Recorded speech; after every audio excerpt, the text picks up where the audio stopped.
purpose of today is just to explain a few things about CaniCross, answer a few little questions that people just starting maybe have. It's all a bit of fun. Don't try some of the things we're doing at home, and a little clause that no dogs were harmed in the making of this video. CaniCross is basically running cross-country style with and in tow with your dog. So you're attached to your dog by a bungeed line, the dog wears a harness, and the runner wears a belt. How do we get started? So you need a pair of trainers,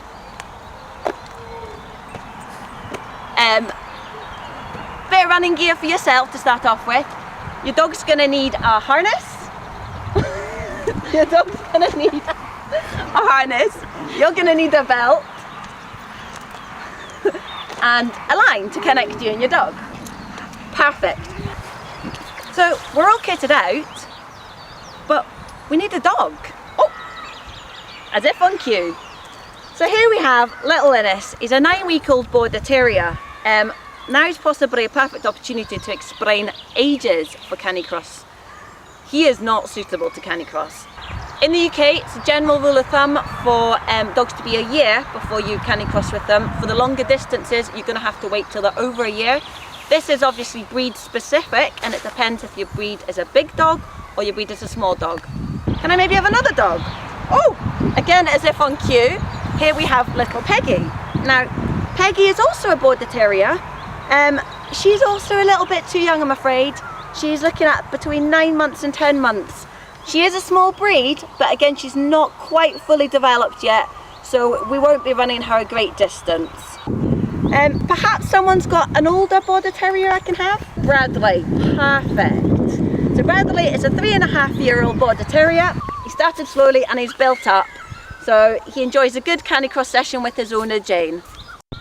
Also with us today is Rogue Dog. He is going to show us exactly what not to do. I'm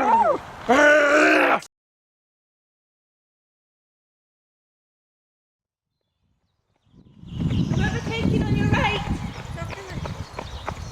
Thank you.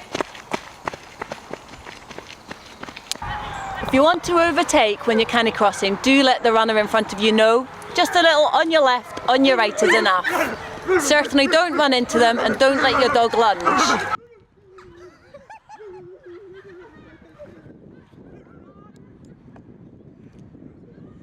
Make sure your dog doesn't run into the ankles of the runner in front. Be aware that some dogs doing CaniCross might be more nervous than others.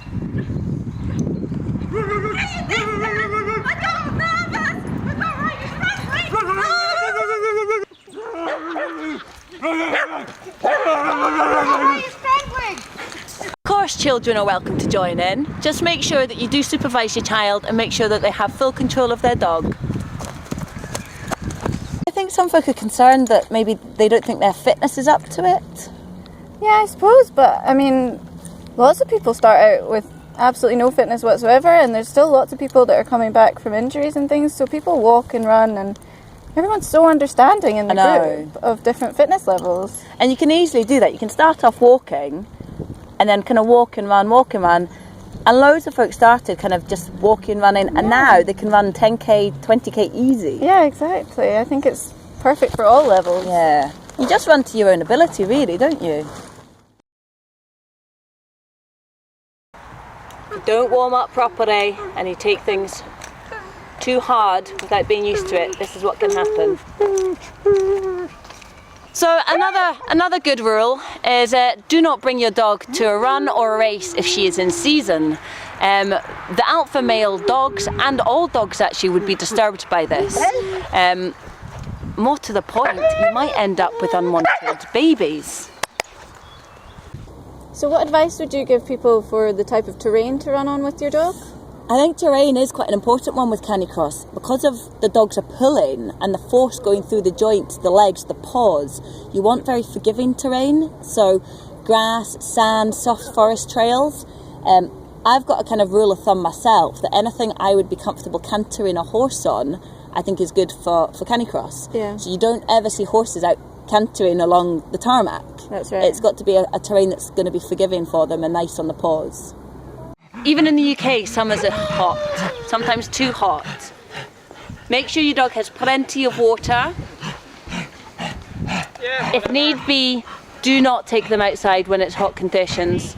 And certainly if it is too hot, do not run your dog. Oh, come on. Come on, Rogue. It's not that hot today. Come on, Rogue. Come on. Come on. Come on. Come on. Come on. As a general guide, you shouldn't exercise your dog 1 to 2 hours after he's eaten his dinner. Whilst it's advisable to let your dog have small drinks along the run if it's warm or if they so desire, don't let your dog gulp a lot of water during the run or straight after the run. Do let them have a drink, but go back and have small bits at a time.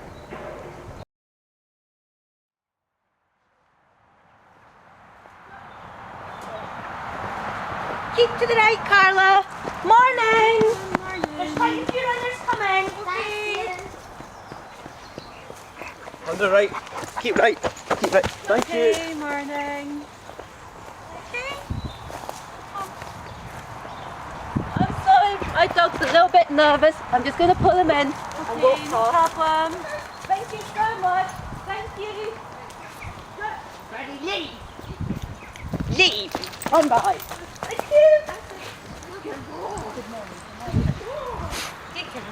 Morning. Morning. Thanks so much. No problem. Thank you. Lovely day. Morning.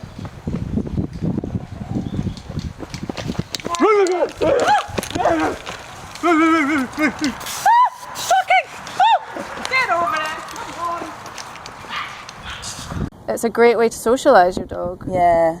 I think particularly if a dog's quite reactive, then because all the dogs are on a line, they can keep their distance and they don't need to worry about dogs encroaching their space. That's right. So we've had loads of dogs. Remember how Whisper was when she first came and she barely got out of the car, and then after months she would jump out and run up to all the other dogs and she was delighted. It was fantastic. I think that's the best change I've seen. That was fantastic. So we do have plenty of dogs with unique needs. Definitely. But so many that have grown over the months and years. And I think it's perfectly acceptable as well. So 1 or 2 do wear a muzzle just as a precaution. It's certainly not necessarily needed for every dog, but if you've any doubt whatsoever, it's perfectly acceptable to do that. Yeah, there's no stigma in the group for muzzles. No, not at all. Anything like that. A lot of folk ask how you get your dog to work in harness as well. And I think, from my experience, it's particularly good if you can work your dog who's maybe quite new to CaniCross alongside another dog who's experienced, and they can learn from that dog. Yeah, it's great for learning directions as well.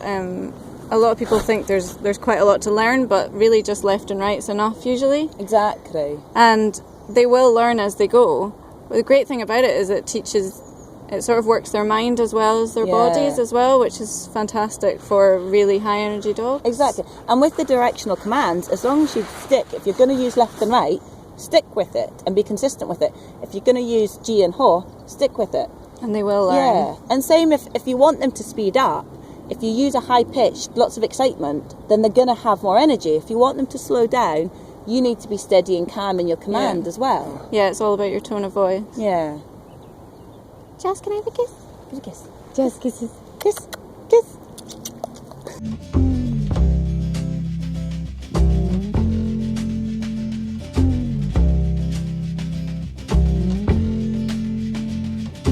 Holly came from Miami, FLA. Hitchhiked away across USA.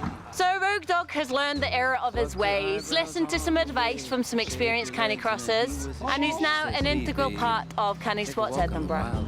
At the end of the day, it's just about having fun. And definitely, it's about socialising with like-minded people. Yeah, exactly. Rogue Dog, go away! Ruining it! Rogue Dog! Get him away! Go away!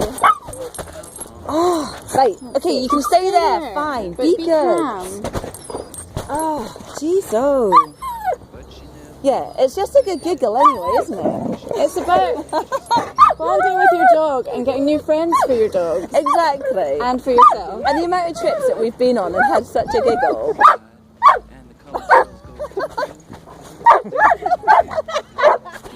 No, not the waterfall. Oh my god.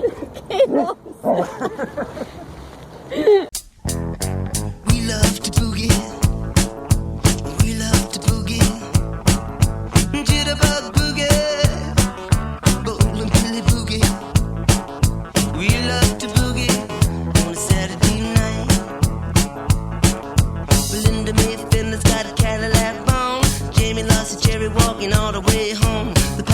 the earth, blasted his mind. Now it needs sweet, ready for the moon bass grind. We love to boogie. We love to boogie on a Saturday night. I said we love to boogie.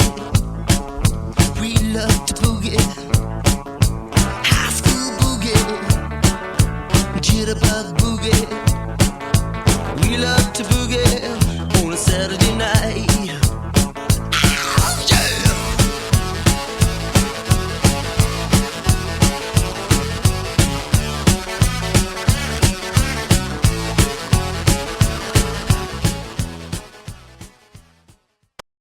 Don't take our word for it though. What about the dog? Jess, what do you think of CaniCross?